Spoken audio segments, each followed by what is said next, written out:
지난 20년 동안 미국에서 가장 영향력이 있는 사람 중에, 특별히 여자 중에 1위가 누구냐면 오프라 윈프리입니다. 흑인으로 어릴 때 친족에게 성추행과 폭행을 당하고 참 어려운 시절을 보낸 뒤에 그가 모든 과정을 극복하고 방송인으로, 컬럼인으로 가장 인기 있고 영향력이 있는 그런 분이 됐습니다. 그가 14년 동안 신문에 컬럼을 쓰면서 스스로 질문했던 질문에 대한 답을 책으로 내놨습니다. 내가 확실히 아는 것은 무엇인가? 깨달음에 관한 책입니다. 그래서 책 제목이 내가 확실히 아는 것들이란 제목입니다. 거기서 그는 그동안의 인생을 통해 깨달은 모든 사건을 8개 꼭지로 정리해 놓고 있습니다. 첫째는 기쁨이다 라고 했습니다. 기쁨이 없는 인생은 살았지만 죽은 거다 라고 말합니다.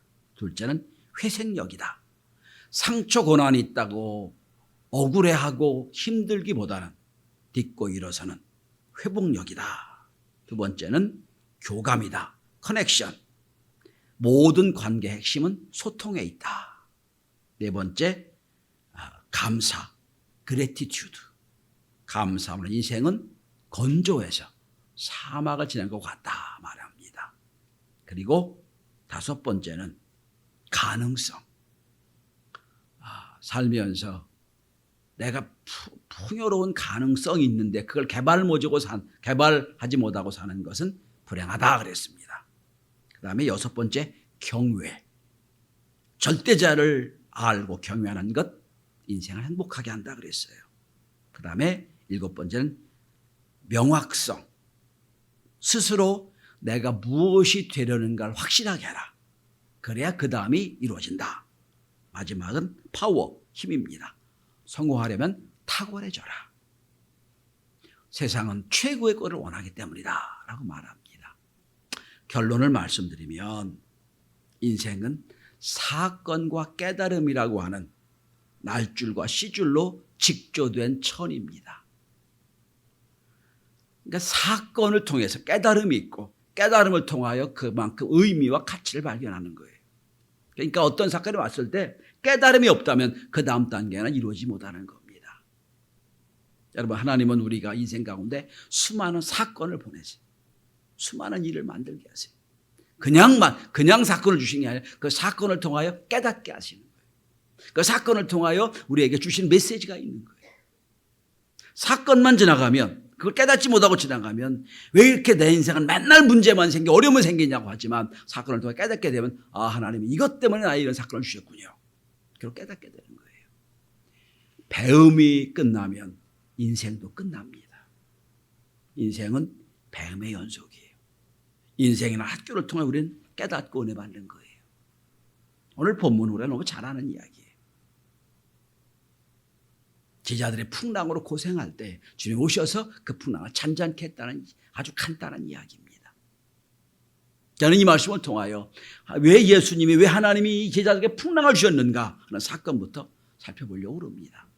그래서 오늘 말씀의 제목이 풍랑 속에 주시는 은혜예요. 세계는 1차 풍랑이 지나갔어요. 코로나 풍랑이 지나갔습니다. 2차 풍랑이 오고 있어요. 지금 이미 왔어요. 경제적인 위기가 막 왔습니다. 3차 풍랑이 또 올 겁니다. 4차가 올 거예요. 계속 풍랑이 올 거예요.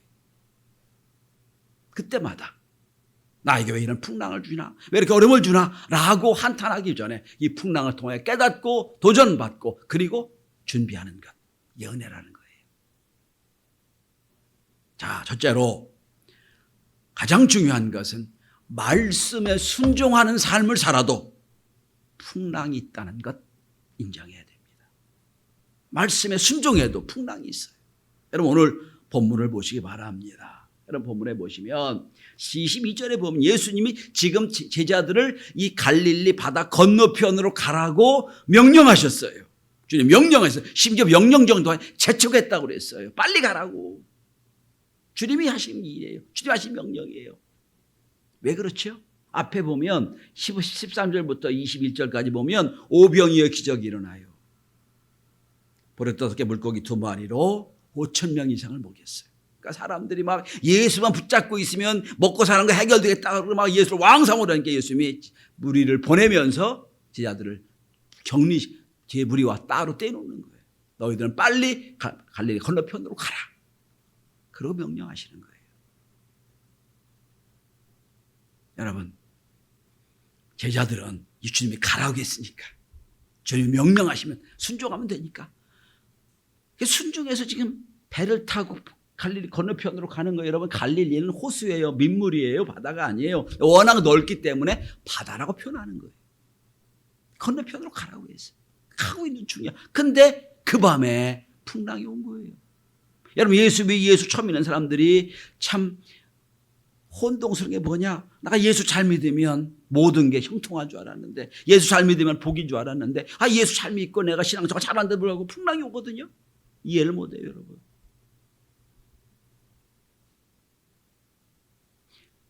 우리는 성경에 만사형통합니다라는 찬송도 있고 성경을 읽습니다. 예수 믿으면 만사형통이에요. 믿어요. 맞아요. 틀린 거 아니에요. 그런데 그때 만사형통은 모든 게 잘 된다는 뜻의 만사형통이 아니에요. 주님이 나와 함께 하신다는 뜻이에요. 여러분, 양은 목자 하나만 잘 만나면 그걸 끝나는 거예요. 여러분, 목자 알아서 해주니까 그게 만사형통이라고 하는 거예요. 그러면 여러분, 이 풍랑이 오고 어려움이 왔을 때 왜 나에게는 어려움이 오느냐 이렇게 하지 마시고, 이 풍랑을 통해 어떤 깨달음을 주시하십니까? 라고 기대하는 마음으로 풍랑을 체험하는 거예요. 첫째, 예수의 말씀에 순종해도 풍랑은 온다. 아무리 순종해도 풍랑은 온다. 인생에 어려움이 온다. 인정하는 거예요. 그럼 두 번째는, 그럼 풍랑의 의미가 뭐냐? 첫째로 풍랑은 하나님의 임재를 체험할 기회입니다. 주님이 함께 하심을 체험한 기회. 이제 제자들이 예수의 명령을 붙잡고 명령을 따라서 지금 바다 건너편으로 가고 있어요. 24절 보세요. 백에 이미 육지에서 술이나 떠나서 바람을 거스름으로 물결로 말미암아 고난을 당하더라. 밤 사경에라고 돼 있어요.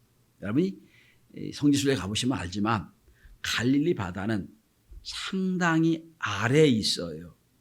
산 위가 따로 있고요. 산 위로 밤이 되면 바람이 아래로 내려와요. 그러니까 항상 그 발리는 밤이 되면 물이 요동치게 돼 있어요.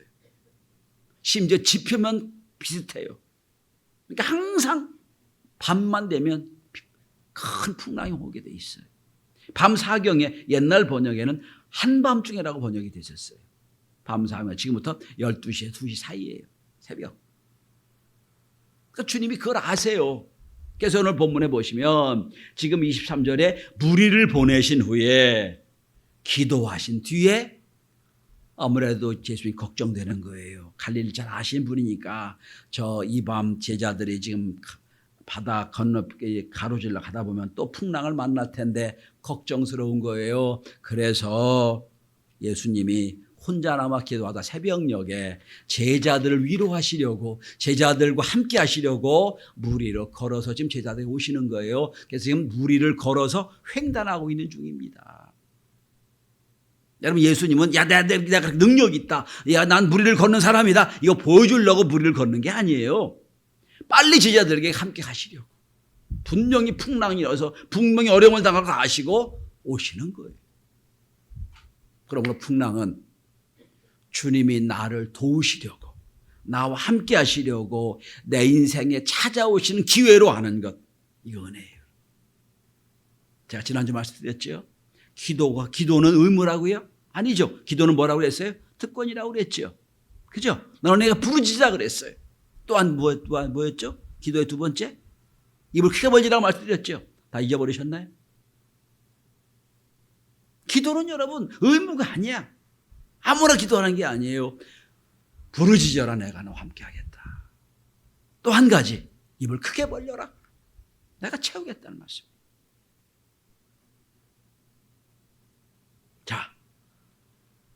그러므로 인생의 고난과 환난을 당할 때 하나님, 나를 통해 기도하라고 하시는데, 나를 통해 입을 크게 벌리라고 하시는데, 하나님, 내가 말씀에 따라서 이 환난을 통하여 하나님의 임재하심과 함께 하심을 경험하겠습니다 라고 하는 거예요. 두 번째 풍랑은 우리의 신앙을 시험하고 테스트할 좋은 기회입니다. 인생의 풍랑을 만났을 때 내 신앙을 테스트할 기회. 여러분, 여기까지 오는 동안 저도 무수한 시험을 봤어요. 중간고사, 기말고사 셀 수 없이 봤고요. 대학원 다니며 입학고사, 그 다음에 자격고사, 그 다음에 논문을 통과할 석사, 박사를 통과할 때 논문 통과 시험, 어학 시험, 무수하게 시험을 봤어요. 자, 이게 인생의 풍랑이에요. 작은 풍랑들, 이걸 극복해야 그 다음 단계 나간단 말이에요. 오늘 여러분, 제자들이 보기에 야, 일평생 갈릴리 바다에서 어부로 살았던 자들이 야, 이 풍랑 보통이 아니야, 이거 큰일 나겠는데 다 체험하고 있는 중이에요.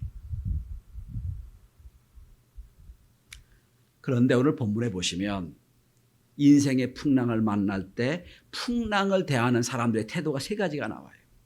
우리가 여러분과 제가 지금 어느 사람인지 어떤 태도인지 한번 살펴보시길 바랍니다. 첫째로 26절에 보시면 풍랑이 올 때 무서워하고 소리 지르는 사람이 있어요.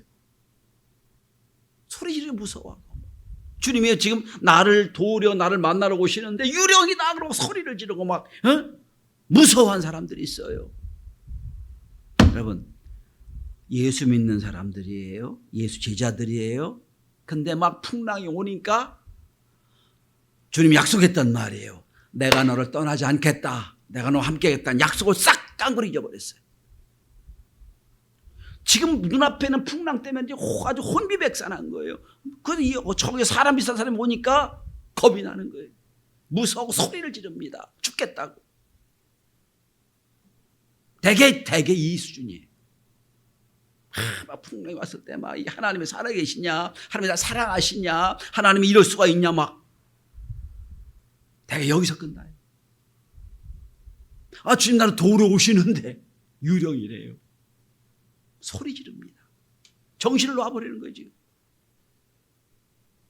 그러니까 이들은 주님이 나를 도우시려고 이 풍랑 한가운데 한복판에 지금 무리로 걸어오시겠다는 생각을 전혀 못하는 거예요. 전혀 생각이 없어요. 근데 여러분, 혼자만 어려움을 이기려니까 막 방방 뜨고 막 살게도 죽겠다 하잖아요. 아, 근데 주님이 그래, 이 어려운 상황에도 주님 나와 함께 하신다고 약속하셨지. 주님, 내가 주님을 믿어. 이 믿음이 있으면 문제가 될 게 없거든요. 근데 소리 지르고 혼비백산하는 거예요. 무서워합니다. 이들은 무인생 풍랑이 올 때 내 판단 기준으로 다 해버려요. 이건 유령이야. 이건 큰일 나는, 이거 죽어. 보세요. 대개 보면 시간이 없다고 예배 시간 안 나와. 몸이 불편하고 예배 시간 안 나와. 힘들다고 기도 안 해. 다 뭐예요? 내 판단이에요. 내 생각이에요. 경제적으로 어렵다고 헌금 먼저 줄여. 다 내 생각이에요. 풍랑이 왔는데 하나님이 날 도우시려고 하는데 잊어버린 거예요.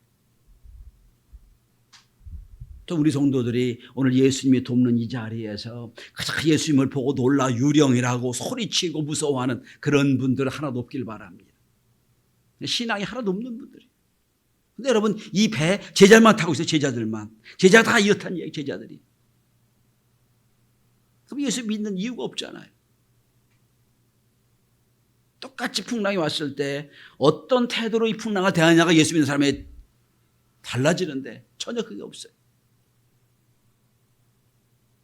두 번째로, 주님이 음성을 듣고 위로받는 사람들이 있어요. 여러분, 27절입니다. 예수께서 즉시 이르시되 안심하라, 내니 두려워하지 말라. 주님 오셔서 말씀합니다. 얼마나 제자들이 막 혼비백산하고 떠들면 안심해라, 나다, 두려워하지 말라 했을까요?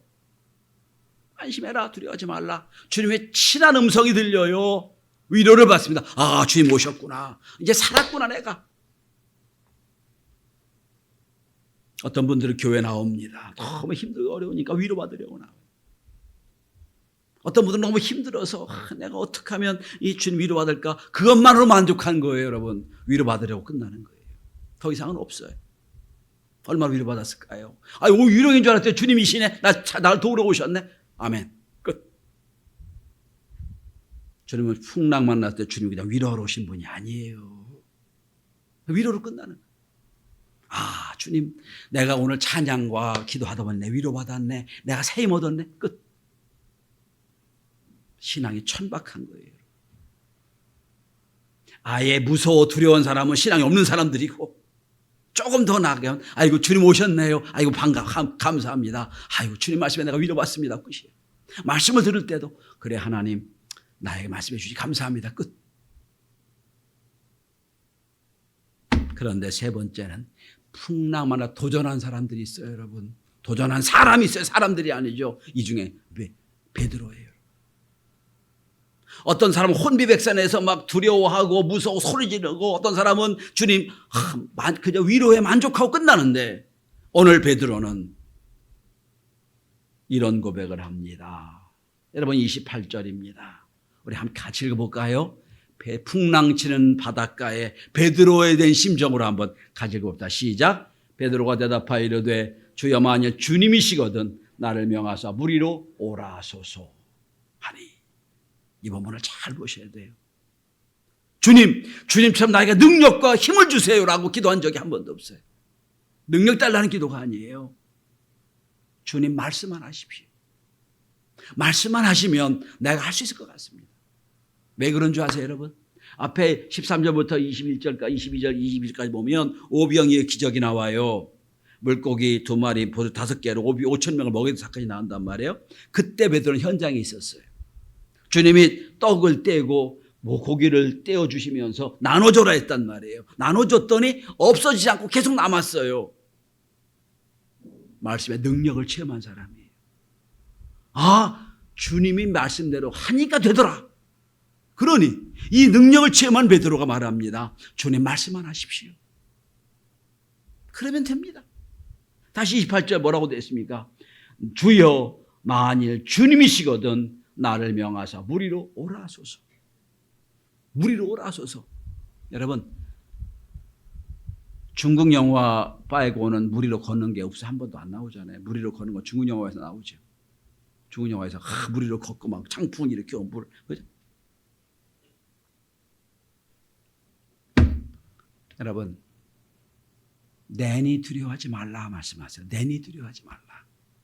여러분 히브리어는 주어가 거의 없어요. 우리나라처럼 주어가 거의 없고 그냥 여러분 내가 뭐 한다 나는 이런 거 뭐 없죠. 우리나라 말도 주어가 없는 게 히브리어예요. 그런데 여러분 오늘 보면 내니 두려워하지 말라 라고 당신을 말씀하세요. 왜 그렇습니까? 에고 에임이라는 헬라어 단어인데 무슨 얘기냐 이건. 내가 메시아니 걱정하지 말라 그런 얘기예요. 내가 너와 함께하니 걱정하지 말라. 오늘 베드로가 주여 그럽니다. 주여 나의 주님이시오니 나의 모든 것 갖고 계신 분이오니 말씀만 하십시오. 여러분 잘 한번 생각해 보세요. 인생 풍랑이 몰려옵니다. 어떤 사람은 막 소리 지르고 막 혼비백산하고 막 죽겠다고 난리 피는 사람도 있고, 어떤 사람은 위로만 받아요. 그래 내가 이 풍랑에 내가 살았네요. 어떤 사람은 아니에요. 이 풍랑 나도 주님처럼 걸을 수 있습니다. 물론 몇 발자국 못 갔어요. 물 위를 걷는 몇 발자국 못 갔어요. 그러나 여러분 얼마나 큰 도전입니까?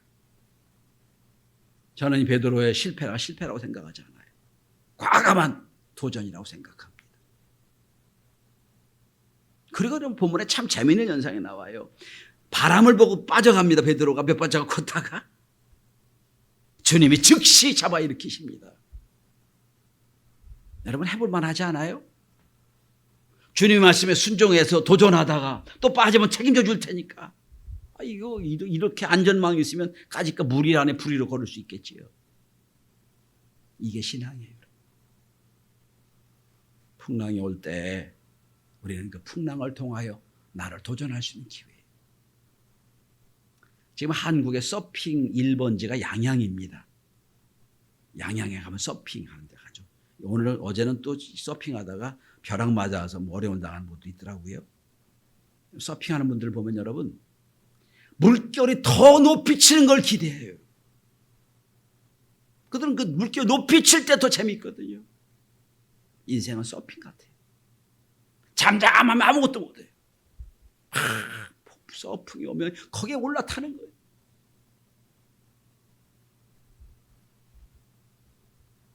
여러분 21세기 4차 산업혁명 이 사회에는 무수한 여러 가지 물결이 올 거예요. 그동안에 전혀 기대하지 못했던 물결이 막 올 겁니다. 전혀 어떤 것도 기대하지 못한 예상치 못한 것들이 올 거예요. 그때마다 아이고 하나님 이번엔 이 물결을 통해 무슨 은혜를 주시렵니까? 내가 어떻게 도전하면 되겠습니까? 이거를 경험하는 게 인생 풍랑 만날 때 이 은혜예요. 또 우리 청년들이 그냥 쪼로가 들어가지고 이거 어떻게 하지 마시고 어떤 풍랑이 오더라도 주님이 나와 함께 하시니까 이런 때는 어떻게 내 지혜롭게 살게 되겠습니까? 기도하고 그냥 만족으로 끝나는 게 아니라 내가 이 풍랑에 올라타서 주님처럼 나도 걸을 수 있는 기회로 알고 하나님께 영광 돌리는 은혜가 있기를 바랍니다. 일주일 내내 제 머리에 제 마음에 있는 격언이 하나 있어요. 그래서 이 말씀 준비했는데 미국 아프리카 인권운동가인 안젤라 데이비스가 한 말 중에 이런 말이 있습니다. 참 멋진 말이에요. 벽을 밀치면 문이 되고 벽을 눕히면 다리가 된다. 벽을 내가 밀치면 벽이 문이 돼요. 벽을 내려놓고 벽을 눕히면 다리가 돼요. 사람들은 벽이 있다고 끝 못한다 안 된다 불가능하다.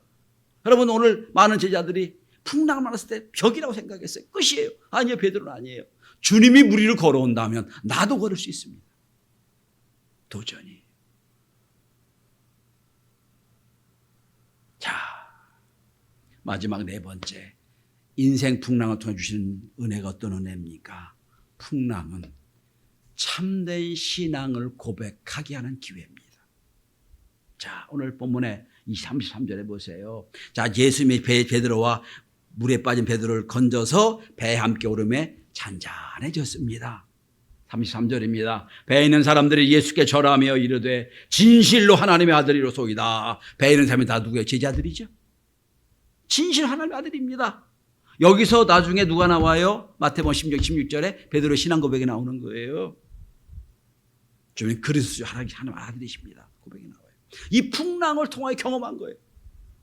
그 베드로가 깨닫는 거예요. 아, 주님.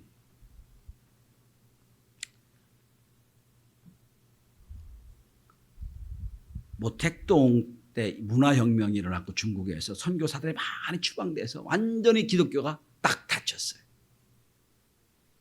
마지막으로 추방되던 선교사 한 분이 제자훈련을 받고 중국 남아있는 중국 목회자와 차를 마시면서 이렇게 말했다고 그럽니다. 앞으로 환란이 풍랑이 올 텐데 어떻게 견딜 수가 있겠습니까? 라고 중국 목사에게 말했더니 중국 목사님이 이렇게 말했다고 그럽니다. 차를 먹고 있는 중이었으니까 선교사님 차가 뜨겁지요? 그러면서 차에 든 티백을 딱 들어 올렸습니다. 근데 선교사님 이 티백은 뜨거운 물에 들어갈수록 맛이 더 좋아집니다. 중국 기독교는 뜨거운 환란이 왔을 때 더 진한 진액을 나게 될 겁니다.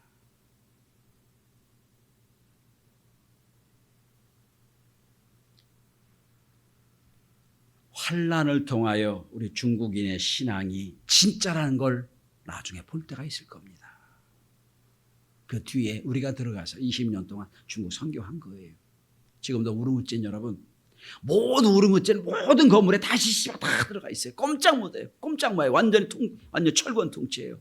거기 우리 주신 목사님 6명이 들어가 목회를 하고 있어요. 진실로 하나님의 아들이로소이다 고백하잖아요. 인생의 풍랑은 우리의 신앙을 테스트할 수 있는 기회입니다. 인생 풍랑 우리는 도전케 하는 기회고 인생 풍랑을 통해서 하나님의 온전한 신앙 고백을 할 수 있는 복된 기회가 되는 겁니다. 여러분 지금 풍랑이 왔습니까? 경제적인 풍랑이 왔어요? 건강의 풍랑이 왔습니까? 진로의 풍랑이 왔습니까? 우리가 어떻게 해야 될지 말씀을 통하여 도전받고 은혜 받는 기회가 되시길 바랍니다. 기도합니다.